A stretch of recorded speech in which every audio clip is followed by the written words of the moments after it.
जिसने एक्चुअली सारी दुनिया को एक किस्म से चौकन्ना कर दिया बिल्कुल, और वो है कि जो ट्रंप चेतावनी दे रहा था ईरान को कि वो किस तरीके से वो अगर ईरान ने उनकी बात ना मानी, यूरेनियम इनरिचमेंट के जो प्रपोजल्स दिए हैं और बॉम्बिंग ऑफ इजराइल इत्यादि सारा मिला के कि आप अपनी एक्टिविटीज कर्टेल करिए, और उसने जो चेतावनी दी थी उसको पूरा कर दिया। उसने अपने 3 जगह पे ननांस, फरदौ और इस्फहान के न्यूक्लियर पावर प्लांट्स के ऊपर उन्हें अटैक किया और खास बॉम्ब से अटैक किया है। देखिए, इसके 2 पहलू हैं। सबसे पहले बड़ा पहलू तो ये है, पहला पहलू कि ईरान को पता चल गया है कि अब अमेरिका सीरियस है, और एक बार अमेरिका ने अपना शिकार ढूंढ लिया, जैसे कि उसने इराक को ढूंढा था और उसके ऊपर अटैक को शुरू किया था। अब चाहे शिकारी जो शिकार की गलती हो या ना हो, शिकारी शिकार करेगा, और ये शिकारी ट्रंप ने अपना काम शुरू कर दिया है, जैसे कि आपने इराक की 2 लड़ाइयों में देखा था।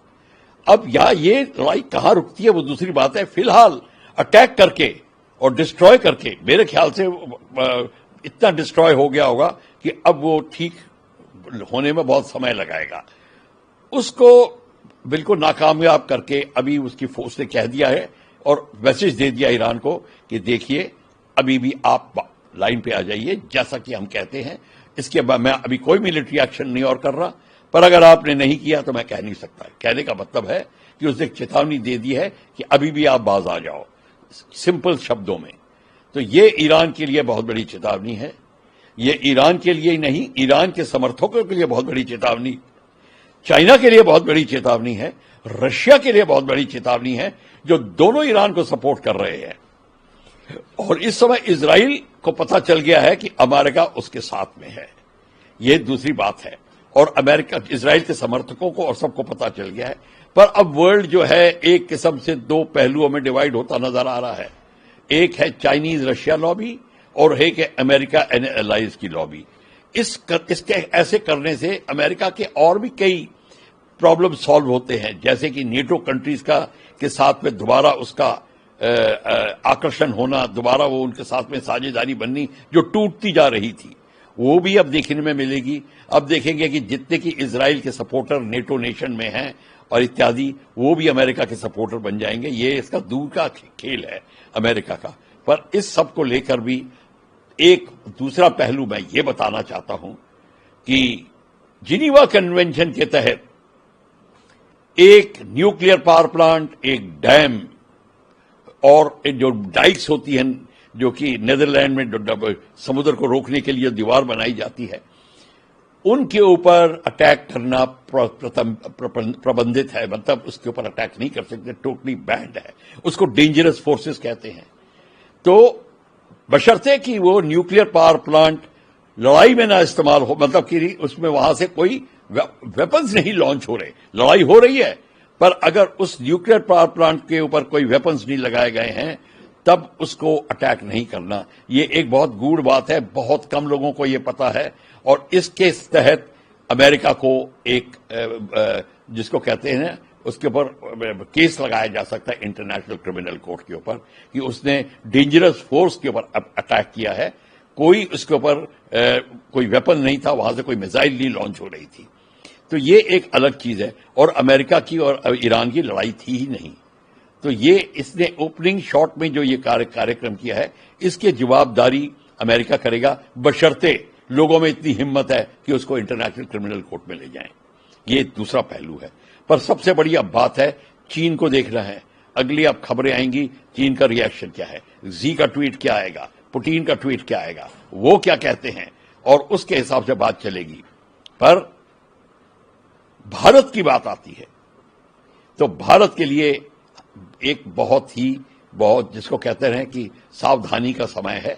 हमको ये बहुत सावधानी से इस सारे डेवलपमेंट को देखनी पड़ेगी कि अब हो क्या रहा है। भारत का दोस्त है ईरान, भारत का दोस्त है इजराइल, दोनों हमारे दोस्त हैं। और दोस्त का मतलब काम आते हैं दोनों। हमारे ऑयल सप्लाई के लिए है और ट्रेड है, और हमारे सांस्कृतिक कनेक्शन है ईरान के साथ में। और इजराइल हमारा क्लोज फ्रेंड है। जिसको कहते हैं इमोशनल कनेक्ट इजराइल के साथ में है। इजराइल, हमारे लोग इजराइल में बसे हुए हैं, ये भी बात है। तो ये सब दोनों पहलू को रख के भारत को भी एक बहुत ही सोच विचार करके अब काम करना पड़ेगा। भारत की जो प्रेजेंट नीति है उसके ऊपर वो अमल करेंगे, और मेरे ख्याल से personalities like prime minister Modi इस बात को थोड़ा उठाएंगे दोनों खेमों पे कि भाई अब किस तरीके से लड़ाई का आप साफ अंत करिए और उसको नीचे लाइए। तो अभी अब देखना होगा। अमेरिका के पास वेपन्स हैं, MOAB, maximum ordnance, airburst, deep penetration bombs हैं जो B-2 बॉम्बर से लॉन्च करता है। उसे न्यूक्लियर वेपन भी लॉन्च कर सकता है, वो दूसरी बात है, पर हैवी वेपन बॉम्ब्स हैं। ये 200 फीट गहराई के अंदर जाकर पहाड़ों में से निकाल के, जो अगर कोई जगह छुपी हुई हो उसको भी निकाल सकते हैं। तो ये बहुत ही विध्वंसक बम है, जैसे कि आपने अफगानिस्तान में देखा था डेजी कटर 2, ये उस कैटेगरी के बॉम्ब हैं और वैसे ही बॉम्ब हैं। तो अभी बमबारी भी बहुत है, हानि भी बहुत होगी ह्यूमैनिटी की, एनवायरनमेंट की। इस सब का निवेश, इस सब का जो रिजल्ट होगा बहुत हानिकारक होगा। अच्छा हो कि कोई इनका बीच बचाव कर पाए और ईरान इजराइल को साझेदारी की टेबल पे बैठाया जाए और नेगोशिएशन शुरू की जाए। As you have already heard, and it's a very important news, probably a world-shaking news, is that America has stood to its promise, its threat. I won't say promise, its threat that it will attack Iran if Iran is not coming to terms as far as nuclearization and uranium, militarization of uranium is concerned, and other aspects which America has asked. America, the tweet by President Trump clearly says that they have bombed Natanz, they have bombed Isfahan and bombed Fordow. And these, Fordow and Natanz were already bombed by Israel also, but the final weapons which were required, heavier category of weapons which America brought in its B-2, the weapons like Daisy Cutter 1, Daisy Cutter 2, the deep penetration bomb, MOAB, all bombs are there which can be maximum ordnance airburst. All these weapons are highly destructive weapon, just next to nuclear weapon. They can penetrate 200 feet deep into the mountain to dig out any tunnel or any hideaway out there. So with this, Iran has got the message all very clear. America has said that if you come to terms now, I'm not going to attack more. This is just an opening shot and he'll go back. That is what Trump has promised. So let us see. Now let us see how the things develop. Let us see the reaction of Mr. Khamenei. What does he say? How much fight is there in Iran at the moment? America was looking for a chance, like America found out an enemy in Saddam Hussein, and it carried out the attack by saying that the weapons of mass destruction are there. This is the exact terminology he used. That time the president was Bush, and that's what they said. So let us see what sort of a terminology they use. But absolutely, the world knows very well that what America says, America does. So America has done it. But now they are going back. So Iran has got an ally, and he is very clear. The world, China and Russia are waiting. Now the world is waiting for the reaction. So let us see what China says, what is tweet from Xi, what is tweet from Putin, and what do they say about it.